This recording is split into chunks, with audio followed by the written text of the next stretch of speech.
Well, good afternoon. Thank you for joining us this afternoon. We hope we're going to have a kind of informative and interesting discussion as we talk about the topic out of your mind. And you can decide if we are out of our minds as we think about some of these new technologies, the notion of exponential and experiential technologies. What do we mean? What are we talking about? Are they ripe for investing?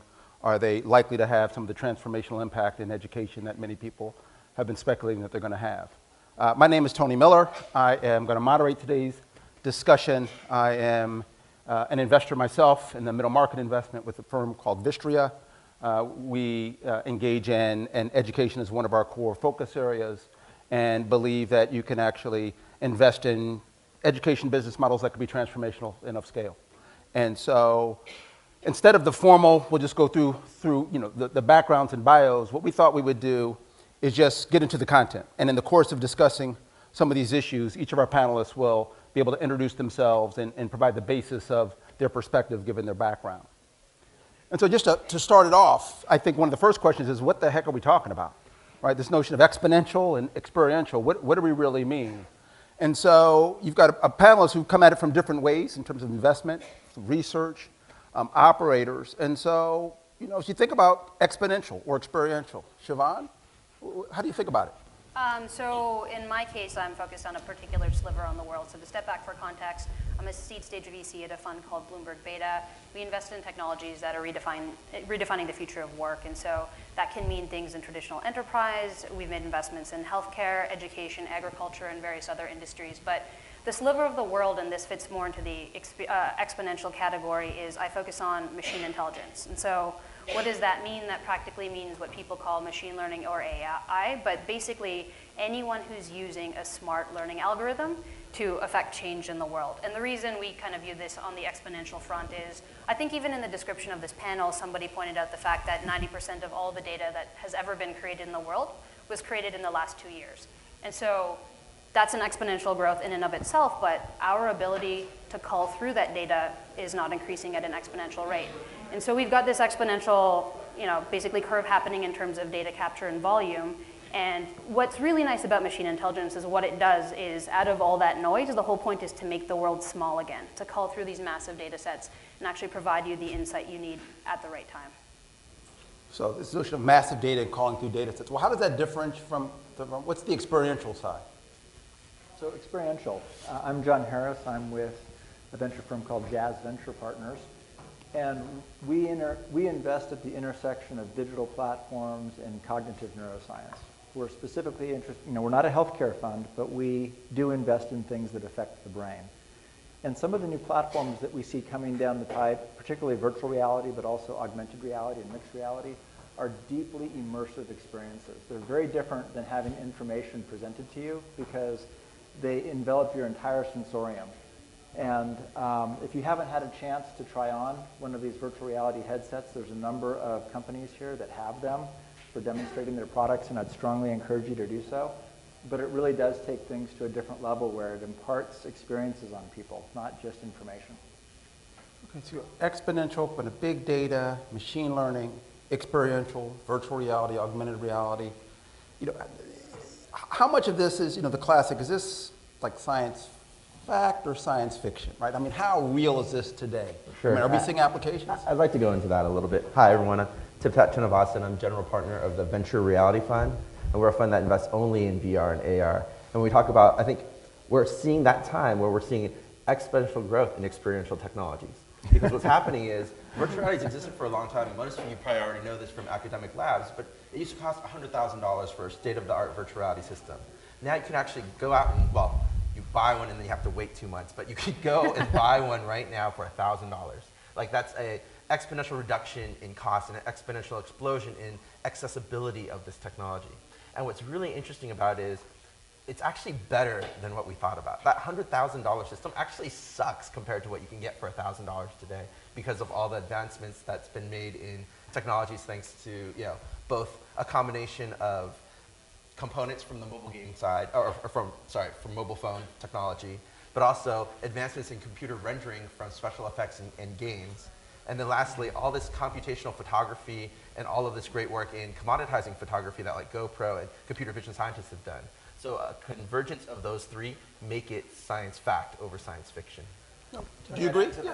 Mark Atkinson, CEO of Mursion, we have a VR platform that we use for social emotional learning and interpersonal skills. And there are some areas around which in learning technologies there just have been gaps. Gaps in terms of creating sort of powerful experiences and gaps in terms of giving analytics back to learners. Two that we're very focused on in the education space, although most of our work is outside of education. The development of the interaction of the adults in an education system, principal to teacher, feedback. We've done a ton of work on measuring what good teaching is, but when it comes time to have tough conversations with adults, a lot of adults just break down and don't want to go there. In the same way we know in the corporate HR sector, when it comes time to counsel the supervisor that's out of line, people don't want to cross that line. And the training that they get today to do that is multiple choice online stuff that just does not prepare them for the stress of that. But you take somebody into a VR experience where they can empathize, they actually see the stressed out, abused victim of the sexual harassment, or in this case, the teacher who doesn't want to change the way she's instructionally working with kids, and you create a whole new, very moving experience. And so that stuff that's here today, I know we're going to talk about things that are kind of over the next hill, but certainly we're seeing applications in this space. So I would say that we have both science fact and science fiction within the machine intelligence world, but there's a very easy way to differentiate the two of them. So circa 2 or 3 years ago, we saw a lot of examples of people who would sell magical algorithms that would cure all your problems. And of course, that was science fiction for sure, right? And so one of the things we really focus on at our fund is really just problem-first solutions. So for companies that we've invested in, one example is how do I do earlier disease diagnostics? You can apply deep learning to that, but there's the tangible output. How do I write the optimal job description that's not gender biased? Again, really problem-specific. How do I know how much to water my fields to get the exact output I want from my crop production? And so that's, just anyone who encounters some of these things in the wild, if you're wondering fact or fiction, just ask yourself, is it actually solving a tangible problem right now? So it's interesting because I think a lot of us, as we think about artificial intelligence, machine learning, I think one question that you're confronted with, well, what will be the pace of that? And how disruptive will that be on jobs and in the economy? Because to the degree that's highly disruptive, then what does that mean for the education and the training systems, right? And so I'm curious if the view is the exponentialness of machine learning is going to be more disruptive near term than some of the solutions that are going to be required to address the problem. So I think fundamentally as we look at the economy, there's one reality that exists inside of this machine intelligence world and outside, which is the pace of innovation and disruption is increasing, which just means basically the retraining of workers will have to, that whole cycle is shortening and shortening and shortening, which is inevitably a huge problem.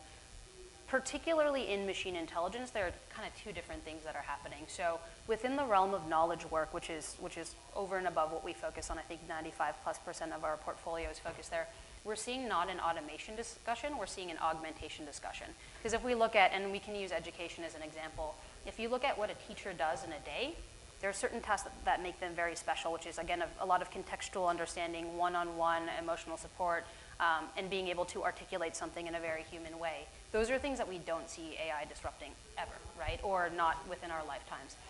Whereas there's a subset of tasks that teachers do. So one of our investments just went public today, it's something called GradeScope, which is aimed at just easing the pain of grading, right? And we wouldn't say that someone's ability to grade papers is the thing that really makes them special and human in an educational system. And so that's what we're trying to do. We see a lot of this augmentation happening to make the human more human at the end of the day. That being said, for routine tasks that don't require sort of higher level information synthesis and knowledge work, there is the fear that there's going to be more rapid automation coming up as we think about things like self-driving cars, for example. And so when you think then about instructional technologies, so now let's go to the ARVR, what are the pain points that you see that those are solving today? Well, certainly for augmented reality and virtual reality, I think that there are a lot of jobs that we have right now that people have on-the-job training. And we would never let a pilot an aircraft without thousands of hours in a flight simulator first. And yet the paradigm, for example, in medicine is still see one, do one, teach one. And it really is that kind of a learning paradigm. And we see these platforms as being fundamentally enabling for creating really fabulous simulations for a lot of workplaces that have professionals at risk. So certainly with medicine, so much of becoming a great surgeon is the cognitive decision-making that you go through after you've seen 1,000 cases. It's not about using a scalpel or doing sutures. And these virtual reality platforms are going to be really beautiful platforms for imparting that kind of experience on these individuals. But it will come to define how we train our military. It will define how we train policemen, firemen, EMS providers, oil and gas service workers. So that's where we see some great opportunities in this space. Just to add to that, we're seeing some real opportunities to expand the services to the underserved. So in K-12, we've noticed a lot of power around VR with children with autism, for example. Developing sort of communication skills that are traditionally done in less immersive experiences where there's not the opportunity to practice in safety and security. We think there's a lot of opportunity to address kids with certain disabilities and to help teachers who don't get to practice with those types of populations often enough. So while it's not the cutting edge, transform everything overnight, there are these sort of areas where we're seeing it. In medicine, there's a whole practice around doing work with simulated patient, but typically they hire a real actor to come in and pretend to be the person with type 2 diabetes that you're interviewing in the scenario, but they get the person who shows up that day in the med school. So we can bring in a virtual avatar who actually is the obese geriatric or the young pediatric who wouldn't have shown up if the actor had flown into the med school today. So it's sort of expanding the addressable audience using these technologies. What we like to is seeing how a lot of these technologies enable new behaviors that we didn't expect that could be more powerful. So USC Skip Rizzo's done some really great work out of the ETC group to show how with virtual avatars for data intake for veterans, they can actually get more honest feedback because it's not a person with judgmental eyes, it's the uncanny valley robot, but that actually lets you feel less judged and you're more likely to open up. So seeing these kinds of, it's so great that we're at this time where we can easily test these things, then find new behaviors that we weren't necessarily expecting. We just thought, oh, they're just being efficiency, but then we see actually greater insight being given. That's, I think, where we start getting the power of what these immersive technologies really give us. So what's interesting, and I'll paraphrase and correct me if I've mischaracterized it.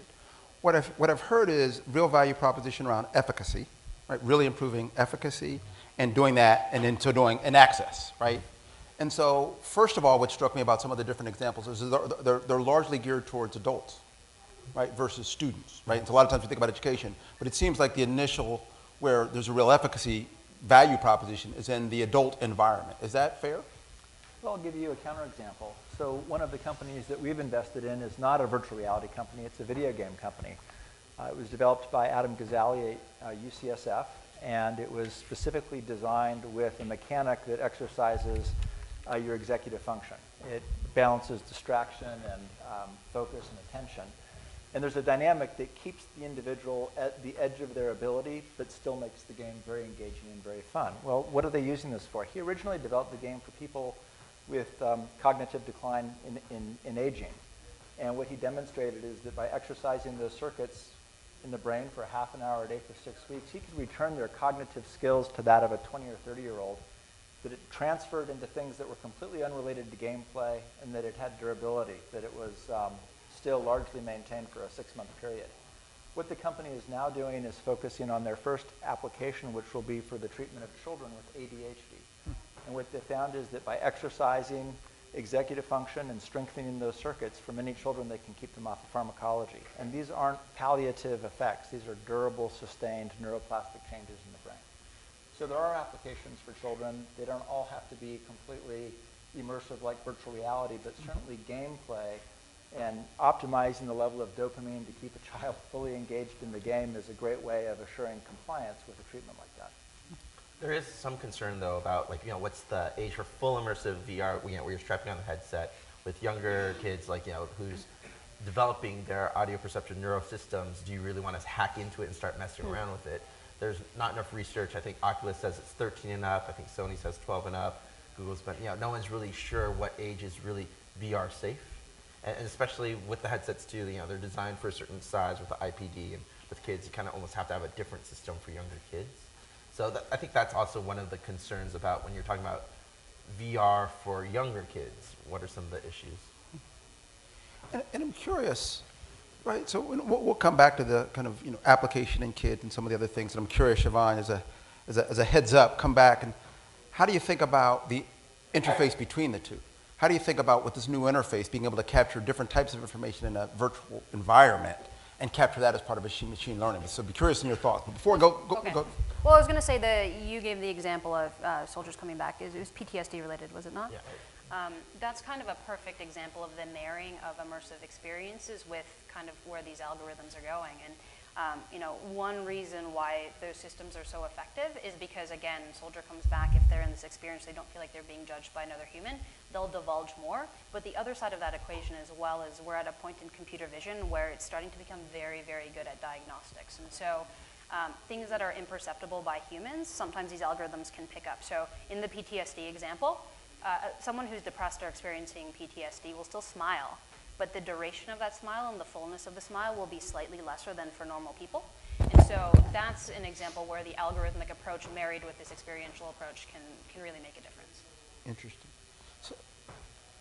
So oftentimes, I think many of the participants at ASU GSV, right, are very much interested in disruptive technologies that are going to really make a lasting impact. I think on the exciting days and the frustrating days is when they see the potential, but the pace of adoption is not quite as fast and not quite as ubiquitous as everybody would like. And oftentimes it's because, it's costly and are you lowering my costs or are you increasing my costs? And if you're increasing my costs, what am I not funding, right? What am I cutting? And is there a basis for efficacy, right? And it's not, we talk about that in education. Similarly, in corporate training budgets, they're the first to get cut. It's an argument of efficacy. What do you see as some of the real drivers of both adoption in terms of the pace and the scale? Well, I think there's no question that what is driving the adoption of these new platforms is going to be entertainment of all forms. That's what's really going to drive 1 billion units into the marketplace over the next several years. We think that the unique opportunity is to take the fact that these digital platforms are out there and develop different applications that are more around health and wellness and learning and training and education. That's where we see the arbitrage opportunity. Large companies are going to largely dominate the entertainment space, but we think it's a great opportunity to co-opt those platforms for other purposes.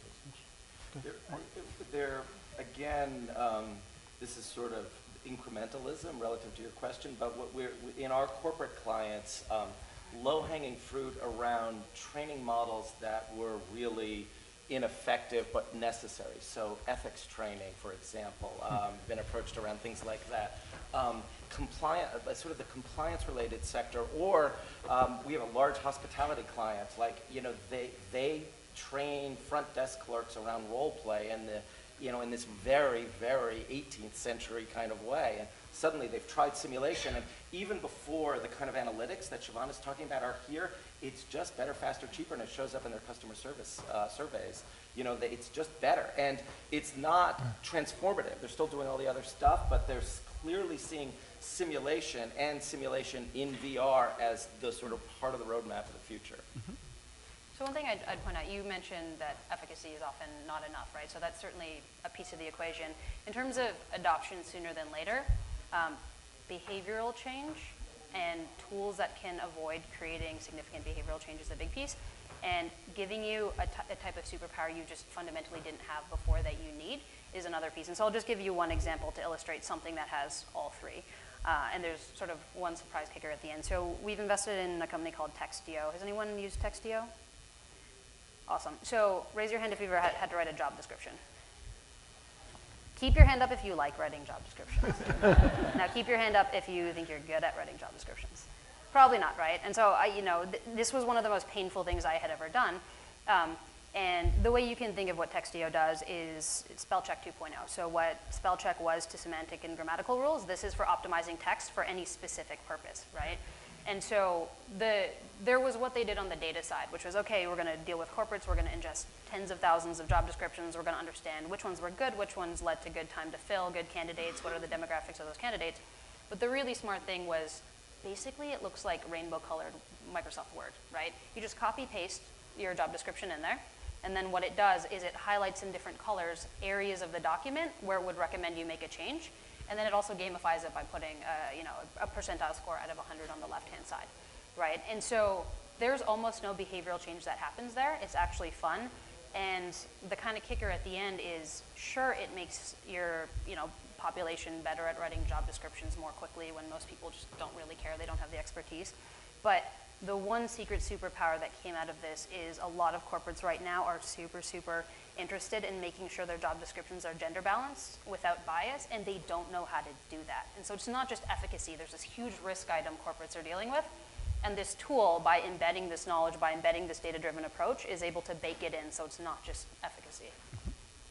Sure. And then for me, when we talk about what's holding back adoption, especially in sectors like education, it really just comes down to content and content creation. Like right now, I think what we believe that virtual reality can do is, much like the desktop computer democratized 2D communication, we believe that VR can democratize 3D communication. And how is that done? Why is that important? I think part of that is up to developers to actually really create those showcases to say, okay, we're not going to let you just do what you can do elsewhere but more efficiently, but do the things that you could never have done, that you've always dreamed about doing, that's now possible. It's not just about, oh, I want to go over to, I want to go to Egypt. Now you can go to ancient Egypt and time travel. Like, that's something that, how much would you spend for that? $1,000 is very cheap to time travel, right? So that's kind of how we try to think about this. Yeah, and I think that's one of the applications I think we see in this notion of these virtual kind of field trips, if you will. Right, there's a company here called Wolfbert that is digitizing certain museums. And it's really amazing to get in virtual reality and be able to look at things. And does it replace the experience of going to a museum? Absolutely not.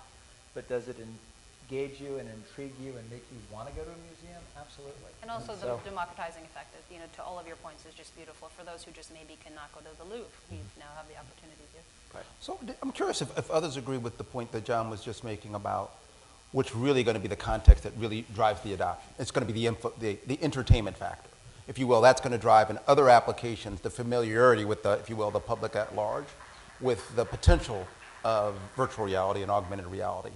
And then in the, if you will, drafting in that will then be content and applications in education and in training. Do you subscribe to that different point of view? I think there's another factor that we've learned just with the latest round of mobile technologies. There's a whole social dimension to that. I mean, there's a reason why Facebook bought Oculus, right? There's a social dimension to this that's going to take on that we don't know what shape that's going to actually go. And to the degree to which, if you look at the kind of work that Jeremy Bailenson doing in his lab at Stanford, we may be wired to prefer to do certain things in that modality. I mean, it's sort of frightening and eerie, right? But the science fiction part of this is going to be part of the story, that there may be certain behaviors that are preferable in the virtual world, that in the same way we all text rather than talking now for certain kinds of things. I think as we see that take hold, I don't have a negative or a nihilist view of that. I think that it may just turn out that we do more of those kinds of interactions that way, and that may make this a much more compelling a place to spend time in. And other part, do you think it'll happen first in the enterprise and then in outside the enterprise? Consumer first, let's say, but then. No, I would say the other way around. Okay, say. Yeah, I mean, from my perspective, I think that the best businesses to be built when a platform is new like this are with corporations that can afford to spend the money to create the highest quality content. But we know that things do quickly trickle down. And so I do think that ultimately K through 12 is going to be a huge beneficiary of a lot of the technologies and investments that are going to be made over the next few years. But I think that by and large, the really compelling opportunities are going to be in corporate training and some of the other applications we discussed. So to some degree, we're seeing gamification of enterprise in a sense, right? So there's one company here called PathGather that takes an LMS that has a crappy skin and just makes it fun. Or in the same way that Textio makes job descriptions fun, we're seeing more and more investments from enterprises that are willing to just make it fun again, to increase engagement. Work doesn't have to be dreary. We've been opportunistically trying to look at VR for quite a while, but to your point, this tends to be happening in the consumer world. That's not in our investment purview, but we just can't wait to see it. And I'd say, what do you guys think in terms of enterprise? 2 years to investment. We're seeing it in manufacturing already. We're seeing it in military training, but I'm curious what you guys all think. Yeah, I think definitely in enterprise, there is a lot of excitement. I mean, enterprise has been using VR for the past like 10 years with really high-end systems, and so now they're excited to get it in more people's hands across the enterprise. And there's definitely, I think, yeah, as you're saying, for social communication, what's going to be really powerful for enterprise is collaboration. And so telepresence is something that's been trying to, that is core for the enterprise, because especially now as we're doing more distributed work and people are working across different time zones. What's really interesting though is this idea of collaborating in ways that were not possible over Skype or over, Oculus and Facebook have shown really interesting demos where you use hand controllers and you interact with people, and it's like you are whiteboarding in a conference room together, right? Like that's one of the most common tasks when you're collaborating, but it's never felt right over Skype or any of these others when you're using like Google Docs at the same time. And so now you can do it in a way that feels authentic and powerful. So I'm curious, because what hasn't come up, at least not explicitly, is the use of some of these technologies in the context of competency-based learning. Right, so employers today, the enterprise, are saying, I want my post-secondary education institutions to deliver more work-ready, right, graduates. Right? We value about a degree program, but we value it more if they actually can do the job that I'm hiring them to do with the, with the job description that was developed with the company's technology. So how can these technologies be used to do more simulation in a post-secondary environment of the real jobs to kind of blend? So I think one of the things that Mursion has done really well is created that engaging environment. I was at a conference last week that was medically focused, and I had the opportunity to sit down with the Mursion screen and talk a patient through a bad diagnosis, and it was incredibly emotional and engaging to talk to an avatar about the diagnosis. And so I think that when it comes to post-secondary education and integration with the workforce, giving individuals an opportunity to engage in a collaborative way and understand sort of normal workplace interactions is potentially very powerful.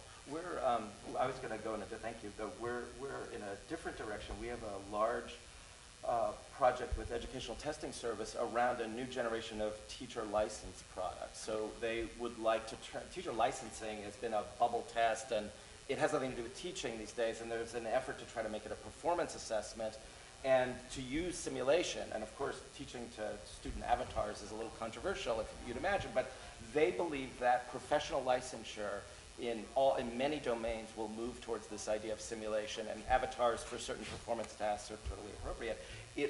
We will need the kind of data that Shivon's talking about to automate the feedback. Right now, what the best we can really do is take a recording of that and send it through a scoring system the same way you'd score a video of a live performance today. But increasingly, through the kind of analysis she's talking about, that can become automated, which even if it's not high-stakes licensure, could give you formative feedback on your disposition, this idea of whether you're making progress. Games have levels, and simulation and virtual reality simulation has to think through the idea of what does it mean to perform at level 1 versus level 2. That's hard stuff right now, and we're all trying to figure that out. I'm curious, just take the two.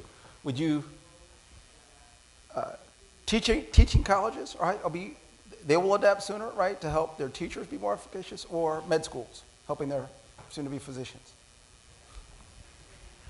We have 80 teaching colleges right now working on it, but in a very small scale. They're not jumping in. They know they've got to reform. We've just been introduced to the medical world.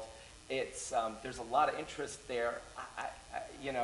I don't feel like I have an expertise to compare who's going to get there first. I think the medical world is pretty calcified.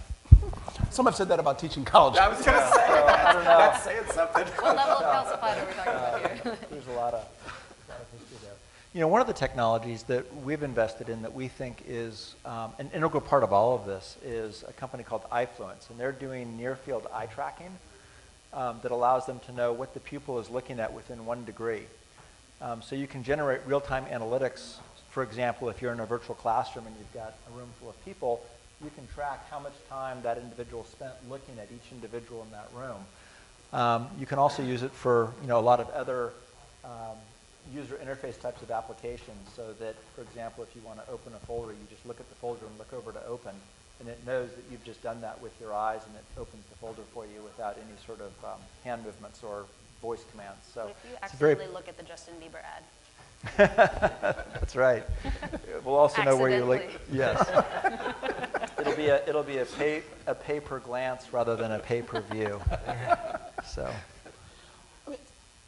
One of the things I'm curious, right, and for everybody, but as these applications do start getting deployed, right, what about the people who are already concerned about the level of information that's being collected, aggregated, how it's used? And so now if you're capturing more robust information, highly personal information, right, so, and it's increasingly being captured and designed to be analyzed at scale, right? Do you see, are you concerned at all about that? Do you hear concerns from policymakers? That is the question of our time, isn't it? We've never had more information collected about us, and I think that we're going to see a whole series of Supreme Court issues over the coming decades about how that information gets utilized, and this is just part of that train. It really is, for better or for worse. And the trade-offs, I think, at least in our experience, if you take the autism example, or we're doing a study with Duke in the medical area right now where we're actually capturing cortisol levels because we want to see how stress sort of influences performance in simulation and whether it's a proxy for success in the test that we're conducting.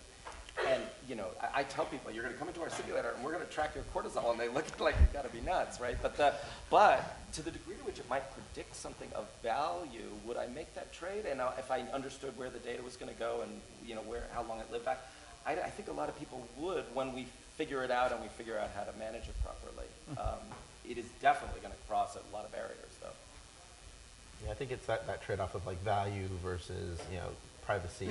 But what's interesting too, I think it is a generational thing. I think people that are growing up today now just don't have expectations of privacy in so many areas, right? Like, location-based services, when that was first introduced, everyone was like, oh my God, who's going to turn that on? And now, because everyone lets the Snapchat do all that, everyone leaves it on. It's just this interesting kind of generational divide, I think, that we're seeing. Well, and I think the other framing to look at it under is whether it provides the individual upside or downside. So one of the issues with health data being shared is, can an insurer then discriminate against me in providing insurance? And so obviously there's going to be an allergic reaction to sharing data of that sort. But we spoke briefly about grade scope earlier. What the product is now is, again, just for graders, but a lot of these machine intelligence technologies we see, I'd hesitate to call them a mousetrap because that has negative connotations, but they're going to be collecting more and more data over time. And in this case, what they're collecting is the answers that people are providing on tests. So we're collecting that anyway. And so the long-term vision of this company, and again, it takes several years to get here to get enough data to get there, is on an individual question basis, if you start creating larger and larger repositories of what somebody seems to be flourishing at versus not on an individual scale-by-scale basis. So just take computer science, for example. Does this person seem to act like they really understand meta-level systems? Do they seem like they really flourish in UX and design? If you use that as a matching exercise, so right now a lot of job candidate matching is just based on your grade, your overall top-level grade, the brand of your institution, and the brand and job description of the firm, right? If you can actually do a matching based on scale-by-scale basis, I don't think anyone's going to be pissed off if their answers are being used in that manner. But if you were to say now, okay, sorry, we're going to say you're not qualified for these 8 fields, then that's when you get the backlash, is when you're providing downside, not upside. So we'll do I'll click off kind of different dimensions, and you tell me to what degree that they are characterized, whether that's going to be an accelerant or a constraint. Devices and the cost of the device. Meaning mobile devices? Yep, VR, let's say Okay. VR and AR, right? VR and AR. To what degree is that going to drop rapidly and going to enable more, or is it going to be prohibitive of wide deployment in the near term? I think in the first couple of years, it's still going to be somewhat cost prohibitive. I mean, it's all on a scale, right?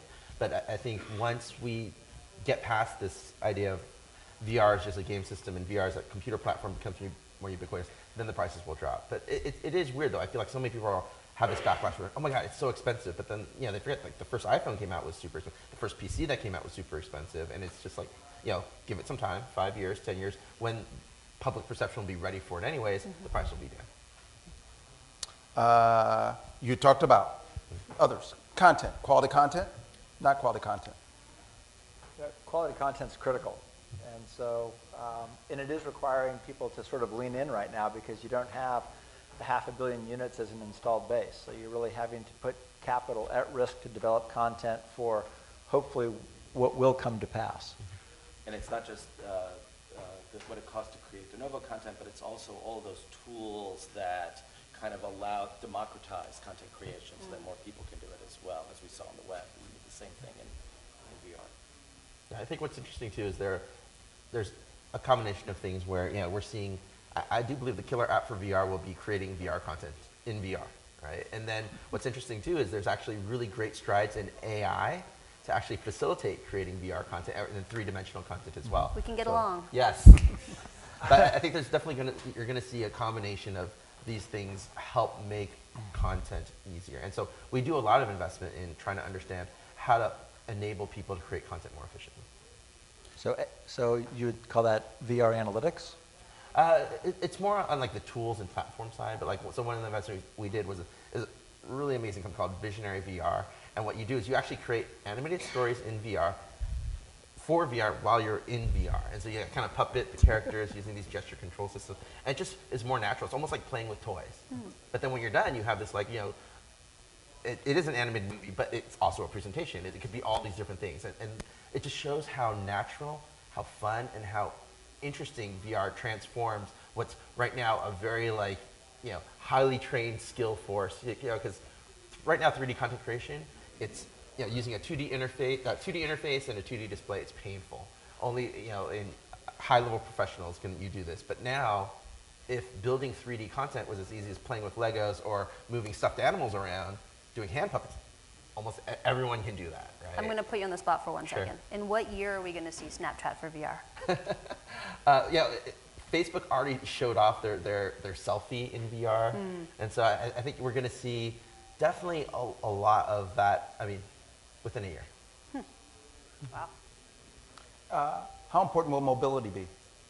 Mobility will be essential. I mean, that's the ultimate platform. I think when we look at AR and VR, we do think that it'll combine onto one device eventually, and you'll get these mixed reality experiences, and it will be something lightweight. Hopefully, I think Facebook said 10 years their vision is to do a Ray-Ban style AR headset, and something that we can wear all around all day. But what's really interesting is if you have digital information displayed at your eyeballs, we won't need any other digital display device ever, right? This will disrupt TVs, projectors, watches, phones, because we have the information at the source. You buy that? I actually do. People look at their smartphones and they think this is the ultimate form factor. No, it's a pretty great form factor right now, but I think that once you've got your driving directions in your field of view, once you're able to command content at will, people are going to find them less and less useful. I buy that. I've had way too many texting injuries. And so I'm curious then, what are the implications for bandwidth and infrastructure? Gosh, I think this is why everyone's super, all the bandwidth guys and all of the computer processing guys are super excited, because we're okay, now we're talking about we need exponentially more compute, we need exponentially more bandwidth, and it's exciting for them. We kind of plateaued in the demands of everything we needed, and now these technologies, I think, Yeah, you guys are NVIDIA's best friend here. Yes. Yes. Much. And so do you think, again, if I think about education, right, there's been a lot of work just to get, schools completely wired in a mobile environment for high quality, high speed content. It's once again, will they be the laggards in all this? So, yes, I would say they will be the laggards, but we've had a bunch of schools really seriously interested. They've run into the things that they can't do with lower bandwidth applications and video, and we're sort of taking simulation down to a browser as we migrate them to the VR experience and letting them peek inside along the way. And they'll continue to push, and politics will just drive how fast the wiring actually happens at the end of the day. But there's no sort of sense that this is going to slow down in terms of the momentum forward. It's just going to take longer in K-12. But you do raise a good point and potentially a big concern, and that is that if these experiences in virtual reality and with some of these other digital platforms are truly as transformative as we believe that they will be, The fact is that there's going to be an even greater divide between the schools that have and the schools that have not. Yeah. And that's going to be something that we're going to have to figure out how to address as a country, as a world, because these are very powerful education accelerants. And I think that we do want that to be available for as many people as possible. And what role will the facilitator play, be it the teacher, be it, right? Well, to what degree will they see this simulation as it's a replacement? Ultimately, I know what you say, it's a tool, but we've heard that before, right? And this is a way to replace. So what degree, right, will that be an important factor in terms of we've been receptivity? teachers for differentiation for until you've done differentiation with a group of kids that have the spectrum of learning challenges that the average urban school has today, it's really, really, really hard. And we can talk about it, we write it, we film it, but giving them some tools that actually scaffold differentiation so that, kids that have a sort of learning challenge that can be opened up through a new technology, I think teachers are going to be hungry for this stuff. I actually think IDA may be a great funding stream for some of this because I think some of these technologies are going to help those kids first and give teachers support and not be a threat to them at all. So I think it'll be a welcome addition to what teachers have in their toolkit.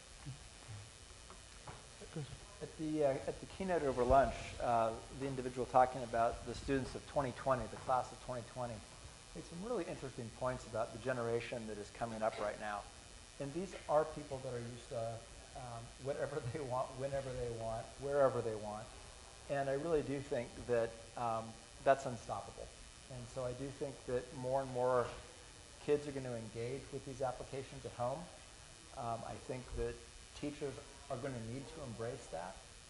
I do think it's going to really change the whole classroom environment, but I think it's all very positive.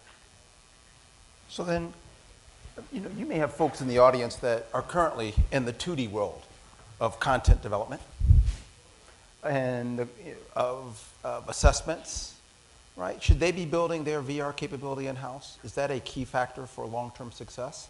Or do they just, well, they always coexist, and so no, they can just stay in the 2D world for the foreseeable future? I think virtual reality is going to be very disruptive. We've got one portfolio company that is doing surgical simulations. They're doing it right now on a tablet.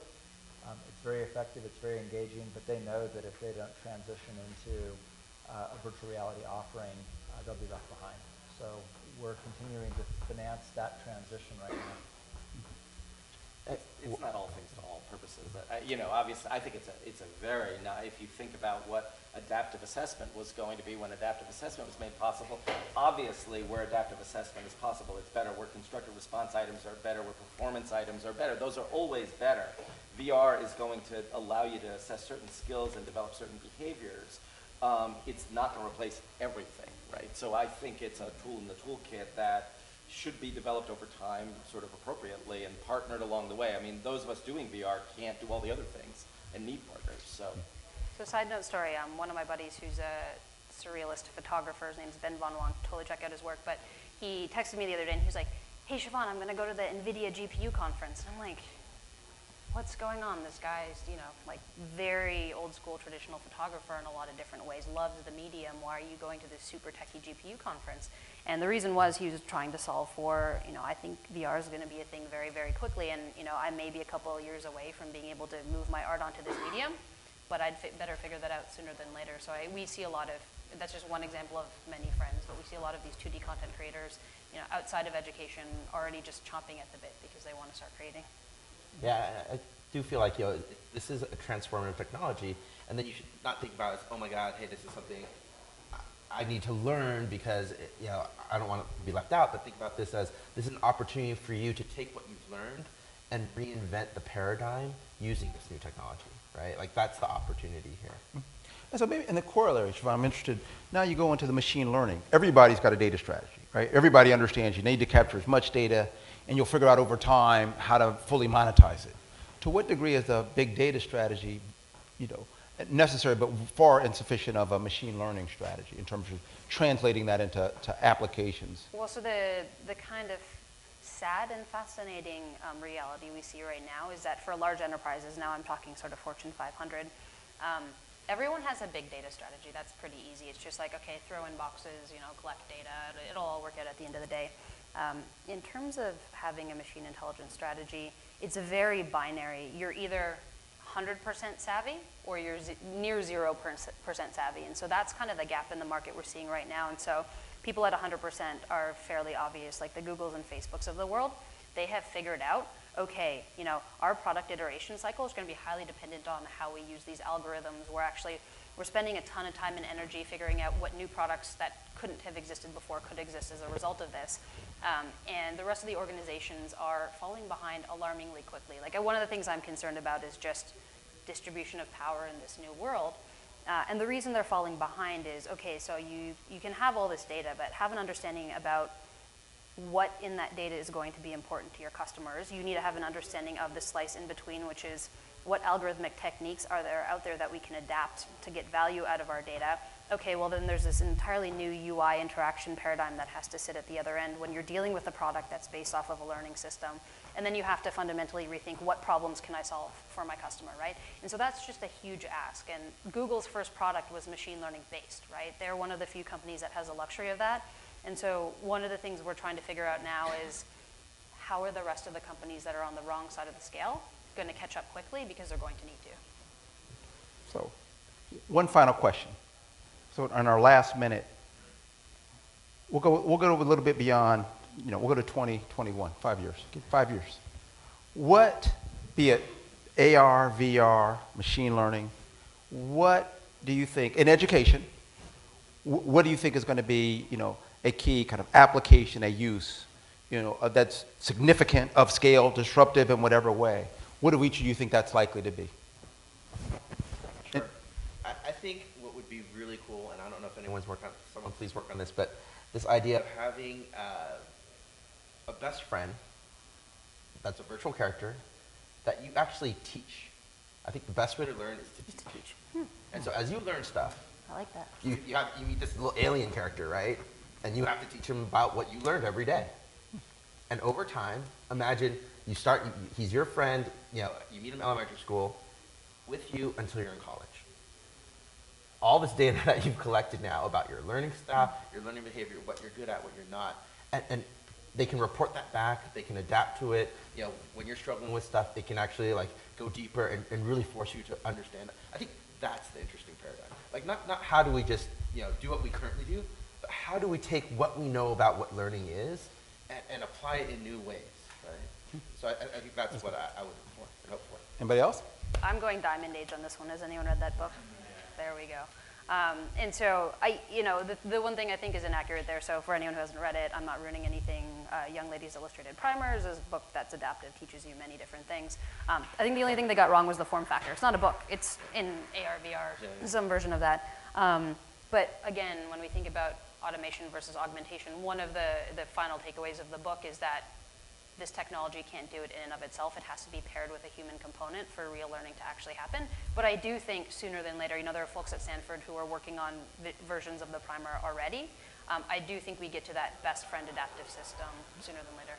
Okay, sorry, Mark, you're getting shortchanged. 10 seconds. Just real quick, I think to take kids that are constrained by their economic condition or their disability out of the world they've been constrained in and bring them into many other worlds where they interact with many different other kinds of characters. And John, bring us home. I'll take a completely different vector and say that we're going to start to see some of these virtual reality applications in healthcare delivering meaningful benefits to people, from kids with ADHD to people suffering from depression.